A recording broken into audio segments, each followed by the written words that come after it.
Selamat hari Selasa, saudara-saudara.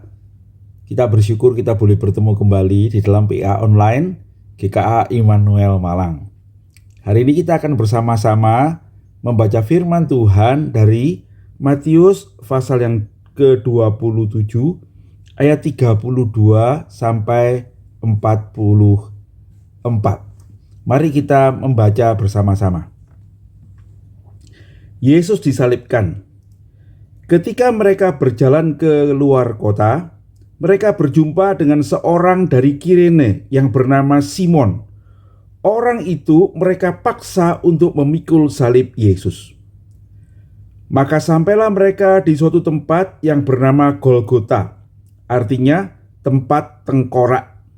Lalu mereka memberi dia minum anggur bercampur empedu. Setelah ia mengecapnya, ia tidak mau meminumnya. Sesudah menyalibkan dia, mereka membagi-bagikan pakaiannya dengan membuang undi. Lalu mereka duduk di situ menjaga dia. Dan di atas kepalanya terpasang tulisan yang menyebut alasan mengapa ia dihukum. Inilah Yesus, Raja orang Yahudi. Bersama dengan dia disalibkan dua orang penyamun, yang seorang di sebelah kanan dan seorang di sebelah kirinya. Orang-orang yang lewat di sana menghujat dia, dan sambil menggelengkan kepala mereka berkata, "Hai engkau yang mau merubuhkan bait Allah dan mau membangunnya kembali dalam 3 hari, selamatkanlah dirimu. Jikalau engkau anak Allah, turunlah dari salib itu." Demikian juga imam-imam kepala bersama-sama ahli-ahli Taurat dan tua-tua mengolok-olokkan dia dan berkata, "Orang lain ia selamatkan, tetapi dirinya sendiri tidak dapat ia selamatkan. Ia Raja Israel, baiklah ia turun dari salib itu, dan kami akan percaya kepadanya." Ia menaruh harapannya kepada Allah. Baiklah Allah menyelamatkan dia, jikalau Allah berkenan kepadanya. Karena ia telah berkata, "Aku adalah anak Allah." Bahkan penyamun-penyamun yang disalibkan bersama-sama dengan dia mencelanya demikian juga. Demikian firman Tuhan kita baca hari ini. Mari kita berdoa sebelum kita bersama-sama merenungkan kebenarannya. Bapa yang di surga, terima kasih kami kembali pagi hari ini membaca firman-Mu, mengingat akan penyaliban Tuhan. Kami berdoa kiranya melalui apa yang kami baca dan pikirkan dan renungkan, kami mengenali kebenaran-kebenaran yang daripada-Mu. Dan kiranya apa yang dicatat itu tentang Engkau 2000 tahun yang lalu menjadi bagi kami firman kebenaran yang menuntun kami hidup hari ini. Berkatilah kami ya Tuhan, mohon kuasa Roh Kudus menyertai dan memimpin. Demi Yesus Juru Selamat kami yang hidup, kami berdoa dan mengucap syukur. Amin. Nah saudara-saudara, bagian firman Tuhan hari ini yang saya baca tidak akan saya bahas sekaligus hari ini ya. Akan saya bagi menjadi 2 atau 3 bagian. Tetapi hari ini saya ingin mengkhususkan diri ayat yang ke-32 saja, yaitu tentang seorang yang bernama Simon dari Kirene. Saudara-saudara, nama ini menarik karena nama ini juga dicatat dalam Lukas, di dalam Markus. Berarti nama orang ini dikenal ya. Dan secara khusus Matius mencatatnya di dalam Injilnya. 1 ayat dipakai untuk menyinggung nama orang ini ya. Nah saudara-saudara, seperti kita sudah bahas pada minggu yang lalu, penyaliban itu begitu kejam ya. Dan setelah kita membicarakan bagaimana orang-orang yang disalib itu disiksa begitu rupa sampai hampir mati, kita sampai pada bagian di mana Tuhan itu harus memikul salibnya menuju tempat penyalibannya yang kita tahu bernama Golgota atau Kalvari atau Bukit Tengkorak itu. Nah saudara-saudara sekalian, William Barclay mencatat bahwa orang yang akan disalib itu akan diarak melewati jalan yang terjauh. Tujuannya adalah supaya mereka itu dilihat oleh orang banyak dan menjadi contoh beginilah orang yang melawan kaisar. Karena orang disalib itu adalah orang yang memberontak pada kaisar. Itu yang kita baca juga kenapa Tuhan Yesus disalib ya.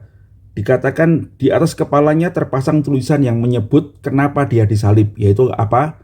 Dia mengaku sebagai raja orang Yahudi. Artinya dia mau mendirikan kerajaan sendiri gitu kita kira-kira ya. Nah saudara-saudara, orang ini bukan cuma dikeliling jauh, tapi orang ini harus memikul salibnya. Nah saudara-saudara, William Barclay menganggap yang dipikul itu adalah palang yang memanjang aja ya, memanjang. Sedangkan palang yang tegak itu sudah ada di tempat penyaliban. Tetapi penafsir yang lain mengatakan tidak juga ya. Dan kalau kita melihat film Yesus, Passion of the Christ misalnya, kita melihat bahwa seluruh salib itu yang dipikul oleh Tuhan Yesus. Dan itu beratnya saudara-saudara yang diseret itu bisa lebih dari 200 kilo ya beratnya salib itu. Nah saudara-saudara, orang yang sudah dipukul begitu rupa dengan cambuk yang ada kaitnya dan ada bola-bola besi itu sudah berdarah-darah, masih bisa memikul, itu menunjukkan bahwa orang itu kuat sekali ya. Nah saudara-saudara, kita mengerti satu hal bahwa begitulah Tuhan memikul salibnya. Nah saudara-saudara sekalian, katanya orang ini akan memikul salib dengan dikelilingi oleh prajurit-prajurit Romawi yang akan sepanjang jalan itu pun bisa memukul dia, mendorong dia, dan kalau jatuh itu mengangkat dia dengan paksa ya, dan juga mencegah orang-orang yang akan menolong dia. Nah saudara-saudara sekalian, dalam perjalanan itulah Tuhan Yesus itu pergi memikul salibnya sampai ke Bukit Golgota. Itu kita kenal dengan hari ini yang kita biasa nyanyikan juga ya, Via Dolorosa, jalan salib itu, yang dikatakan sepanjang jalan di Yerusalem sampai ke Bukit Golgota. Nah dalam catatan ini ayat 32 dikatakan, ketika mereka berjalan keluar kota, mereka berjumpa dengan seorang dari Kirene yang bernama Simon. Orang itu mereka paksa untuk memikul salib Yesus. Saudara-saudara sekalian, hal seperti yang dicatat ini adalah menurut William Barclay hal yang biasa sekali ya. Karena orang-orang yang mau disalib itu sebetulnya udah hampir setengah mati. Ada kalanya tidak sempat memikul lagi salibnya. Dan karena wilayah Yahudi itu adalah wilayah kerajaan Romawi, maka orang Romawi itu berhak menyuruh siapa saja untuk memikul salib orang itu ya. Tuhan Yesus memikulnya, dan kemudian mungkin dia terlalu lelah, maka prajurit-prajurit itu kemudian memanggil orang untuk memikul salibnya. Nah, saudara-saudara, ada seorang yang bernama Simon ya. Simon itu dikatakan Simon dari Kirene yang berpapasan dengan rombongan Tuhan Yesus yang akan disalib itu. Saudara-saudara sekalian, Kirene itu adalah sebuah nama kota atau nama daerah di daerah Afrika Utara menurut yang saya baca dan catatan William Barclay ya, di daerah Tripoli, yang Tripoli tua begitu ya, yang itu adalah Libya ya, jadi di Afrika. Katanya kota-kota di sana itu ada beberapa komunitas orang Yahudi, dan Simon ini memang orang Yahudi ya, nama Simon itu nama Yahudi, tetapi dia tinggal di Afrika jauh dari Yerusalem. Hari itu dia pergi ke Yerusalem untuk merayakan Paskah, saudara-saudara ya. Kita tahu ini adalah masa Paskah. Tetapi hari itu ketika dia datang ke Yerusalem, dia berpapasan dengan rombongan Tuhan Yesus yang disalib ini. Dan seorang prajurit katanya bisa meletakkan tombaknya itu di bahunya dan memaksa dia, "Kamu," gitu ya, "pikul salib orang ini." Saudara-saudara, Simon yang tidak tahu apa-apa itu, dia datang ke Yerusalem untuk merayakan Paskah. Dia harus memikul salib Tuhan Yesus. Kenapa kok Tuhan Yesus mesti dipikul salib? Saudara-saudara, Matthew Henry berkata begini ya, bisa jadi karena sudah terlalu berat ya salib itu bagi Tuhan Yesus, dan kemudian harus ada orang yang menolong dia karena dia sudah tidak kuat lagi dan terjatuh. Barangkali begitu ya, kalau dalam film itu ada gambaran terjatuh. Tapi ada yang lain, mungkin juga karena Tuhan Yesus jalannya terlalu lambat. Waktu penyalipan kan ada batasnya begitu, dan prajurit-prajurit ini tidak mau terlalu lambat. Mereka juga mau menyelesaikannya cepat-cepat barangkali gitu ya. Jadi kalau terlalu lambat, dipaksa, didorong, tidak bisa maju dengan cepat, maka mereka memutuskan udah orang lain aja ya yang memikul bagi dia begitu. Maka adalah Simon itu yang dipaksa untuk memikul ya. Yang ketiga, Matthew Henry berkata, sebab prajurit-prajurit itu barangkali takut Yesus itu mati sebelum penyalipan, dan itu akan merusakkan skenario penyalipan yang mengerikan itu, yang seharusnya menjadi contoh bagi orang banyak itu ya.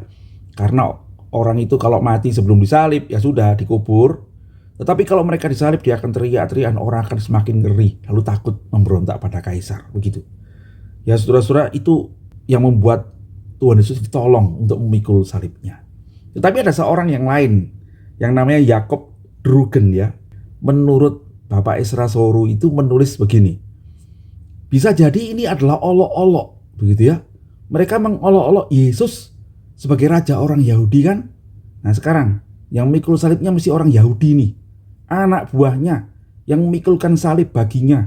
Sementara dia jalan di depan dengan berdarah-darah dan mahkota duri, ada seorang budaknya begitu ya, orang Yahudi yang harus memikul salib itu ke atas.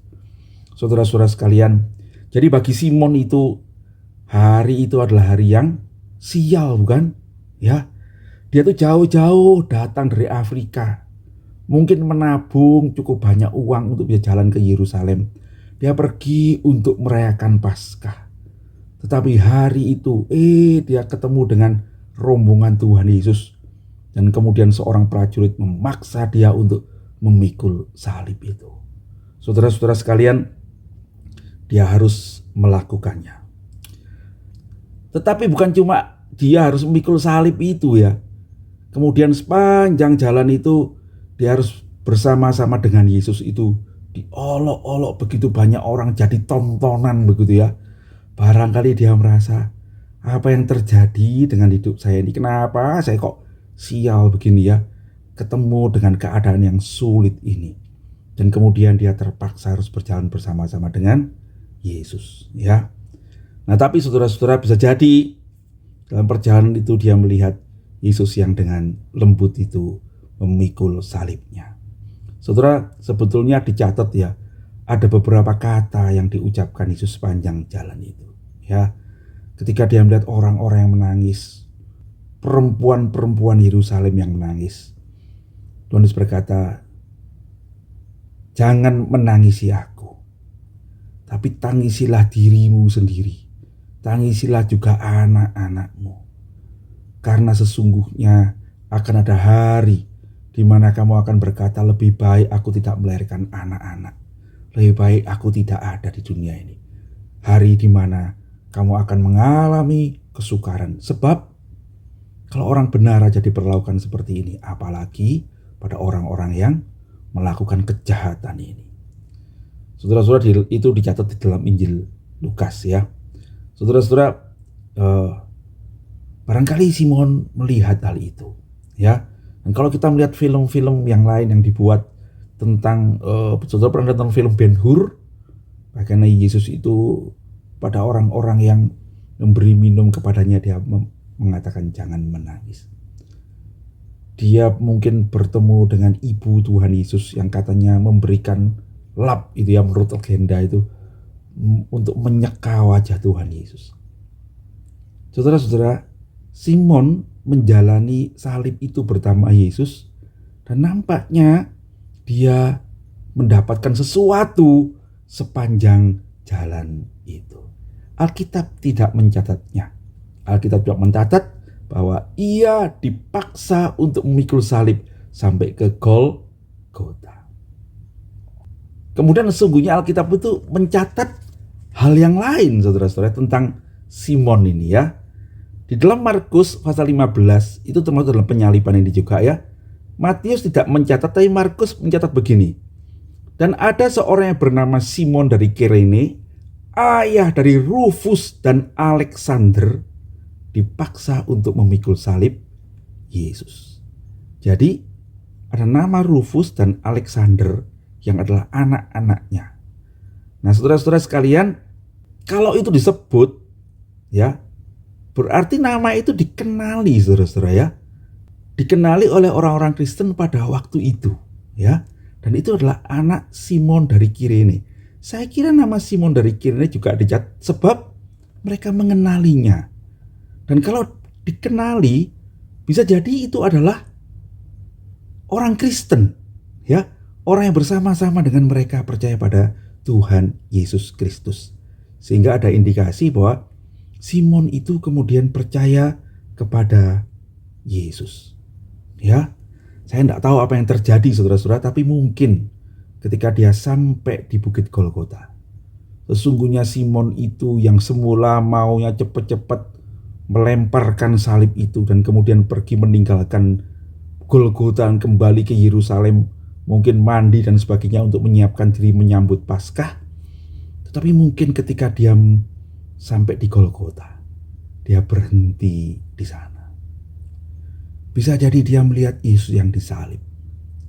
Dia mendengarkan 7 kata Tuhan Yesus disalib yang begitu mulia, yang mengampuni orang-orang berdosa, yang menyerahkan nyawanya kepada Tuhan.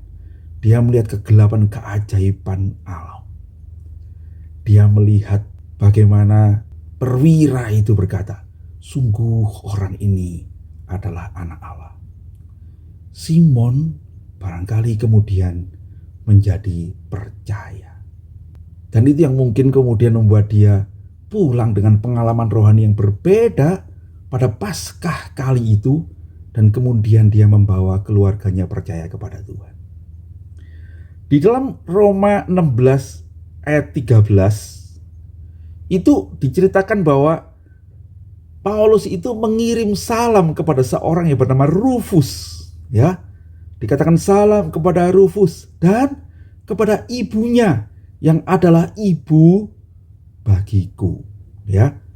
Beberapa penafsir menganggap Rufus ini bisa jadi adalah Rufus anaknya Simon, ya, yang ada di jemaat di Roma, saudara-saudara.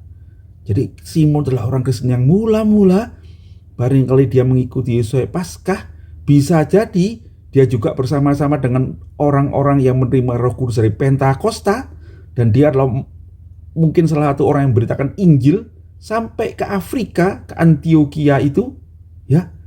Dan kemudian dia adalah orang yang disebut di dalam Kisah Rasul 13 ayat 1-3. Pada waktu itu dalam jemaat Antioquia ada beberapa nabi dan pengajar, yaitu Barnabas dan Simeon yang disebut Niger dan Lukas orang Kirene.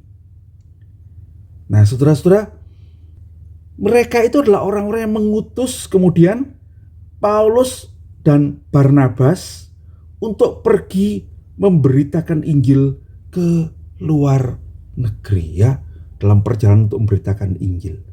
Nah, saudara-saudara sekalian, perhatikan bahwa Simeon itu ada seorang penafsir yang mengatakan ini mungkin adalah Simon, orang yang disebut orang Niger karena dari Afrika, orang Kirene itu, ya. Bisa jadi saudara-saudara, Simon itu dan istrinya adalah orang-orang pertama yang bersama dengan Barnabas itu menyambut Paulus. Paulus diterima dan barangkali istrinya itu mengasihi Paulus. Paulus itu mengenal anaknya Rufus yang ada di Roma rupanya, dan bagi Paulus istri Simon itu adalah seperti ibunya. Barangkali ketika Paulus bertobat, dia kemudian meninggalkan keluarganya dan teman-temannya karena kemudian dia dikejar-kejar oleh orang-orang Yahudi. Istri Simon itulah yang menerima dia, memasak untuknya, membuat makanan dan mengasihi dia. Nah, saudara-saudara sekalian, dan oleh pengutusan Simon inilah kemudian Paulus itu pergi memberitakan Injil. Menarik ya, John MacArthur berkata begini, saudara-saudara, barangkali kalau kita hari ini jadi orang Kristen, itu karena suatu hari, ya, ada seorang yang kesasar dari Kirene mau ke Yerusalem untuk merayakan Paskah, dengan terpaksa memikul salib Yesus. Tetapi dia kemudian bertobat. Dan kemudian dia menjadi salah seorang pengajar gereja mula-mula yang mengutus Paulus untuk memberitakan Injil. Dan Injil diberitakan sampai ke seluruh bumi dan sampai kita menjadi orang percaya. Saudara-saudara, Simon dari Kirene dipaksa untuk memikul salib Yesus. Kemudian dia menjadi seorang Kristen yang memuliakan Tuhan bersama keluarganya. Apa yang bisa kita pelajari, saudara-saudara? Pertama, tentang memikul salib, saudara-saudara, Tuhan Yesus berkata, barang siapa yang mengikut aku, ia harus memikul salibnya setiap hari, lalu mengikut aku. Mengikut kemana? Mengikut ke salib, ke Golgota. Saudara-saudara sekalian, ada seorang yang bernama Simon dari Kirene. Dia memikul salib itu. Salib itu apa, saudara-saudara? Jelas salib itu adalah penderitaan, kesukaran, masalah, persoalan yang harus kita hadapi. Saudara-saudara, kadangkali kita juga harus terpaksa memikulnya. Tetapi kalau engkau harus memikulnya sebagai orang Kristen, lakukanlah. Sebab melalui perjalanan memikul salib itu, saudara-saudara, sesungguhnya saudara akan mengenal Tuhan Yesus lebih baik lagi. Ketika Simon mulai memikul salib, dia berpikir mungkin dia menemukan hari yang sial. Tetapi ketika dia sampai di Bukit Golgota dan melihat Yesus yang disalib di sana dalam kemuliaannya, sungguh saudara-saudara, dia diubahkan, ya. Karena itu jangan takut menghadapi penderitaan, kesukaran. Mari kita memikulnya dalam iman kepada Tuhan Yesus Kristus. Percayalah bahwa melalui salib yang saudara pikul, pergumulan yang saudara hadapi hari ini, sesungguhnya Tuhan sedang memberkatimu. Saudara sedang menolongmu untuk mengerti sesuatu yang barangkali melampaui apa yang saudara harapkan. Melalui itu semua kiranya kita makin mengenal Tuhan kita Yesus Kristus, ya. Yang kedua, saudara-saudara, biarlah kita percaya, ya, bahwa melalui salib itu sesungguhnya kita tidak ditinggal sendiri. Perhatikan bahwa salib itu dipikul Simon bersama-sama dengan Tuhan Yesus, ya. Kalau saudara memikul salib itu bersama-sama dengan Tuhan Yesus, saudara-saudara, saudara akan makin mengerti kasih-Nya, makin mengerti pengorbanannya, melihat bagaimana dan merasakan bagaimana Tuhan menghadapi semua itu. Dan saudara-saudara, hidupmu akan dituntun juga untuk melewati waktu itu bersama dengan Dia. Dan sama seperti Kristus di kayu salib itu menjadi berkat bagi seluruh dunia. Ketika engkau bersungguh-sungguh memikul salib Tuhan, engkau akan dibuatnya juga untuk menjadi berkat bagi seluruh dunia. Saudara-saudara, William Barclay berkata begini, pastilah pada hari naas itu Yesus telah menyentuh hati Simon, ya. Hari yang bagi Simon nampaknya seperti hari aibnya, ternyata menjadi hari kemuliaannya. Hari di mana dia memikul salibnya bersama-sama dengan Tuhan Yesus. Saudara-saudara, sebentar lagi kita akan merayakan Natal. Kita diberitahu satu hal lagi, ya, bahwa yang lahir itu adalah Yesus Sang Juru Selamat, yang namanya adalah Immanuel, Tuhan beserta kita. Saudara-saudara, di dalam memikul salib itu ada Yesus yang menyertai saudara-saudara. Mari kita memikul dengan setia. Mari kita memikul dengan hati yang damai. Mari kita memikul dengan sukacita bahkan. Sebab ada Tuhan menopang, menyertai kita. Bukan sampai hari ini, tapi sampai pada hidup yang kekal. Kiranya dalam perjalanan memikul salib itulah kita menjadi saluran berkat, membuat hidup Tuhan nyata dalam hidup kita, membuat banyak orang melihat Tuhan di dalam hidup kita, dan mereka pun dituntun untuk menjadi percaya. Tuhan kiranya memberkati kita sekalian. Mari kita berdoa. Tuhan Yesus, terima kasih. Hari ini kami boleh belajar dari Simon orang Kirene. Tuntunlah kami. Barangkali saat ini kami merasa terpaksa harus memikul salib kami. Kami mengalami kesukaran dan persoalan. Tuntunlah kami ya Tuhan, di dalam menjalani semua itu. Kami menjalinnya bersama-sama Tuhan. Melalui semua kesukaran itu, biarlah kami bisa melihat Tuhan, merasakan kasih-Mu, merasakan penyertaan-Mu, merasakan pengorbanan-Mu. Dan hati kami diubahkan untuk melihat kesukaran ini menjadi begitu berharga. Sebab di dalamnya kami menemukan Tuhan yang sudah lebih dahulu menanggungnya bagi kami. Terima kasih ya Tuhan. Tuntunlah kami di jalan yang benar. Pimpinlah kami sampai ke Bukit Golgota, sama dengan Engkau menjalani salib ini dan menjadi berkat bersama dengan Engkau bagi orang-orang di sekitar kami. Kiranya nama Tuhan dipermuliakan. Di dalam nama Yesus Kristus, Tuhan dan Juru Selamat kami yang hidup, kami berdoa dan mengucap syukur. Amin. Demikian PA kita hari ini, saudara-saudara. Sampai ketemu nanti sore, kita akan bahasnya di dalam Zoom meeting jam 6 di Zoom meeting GKI Immanuel Malang. Tuhan Yesus memberkati.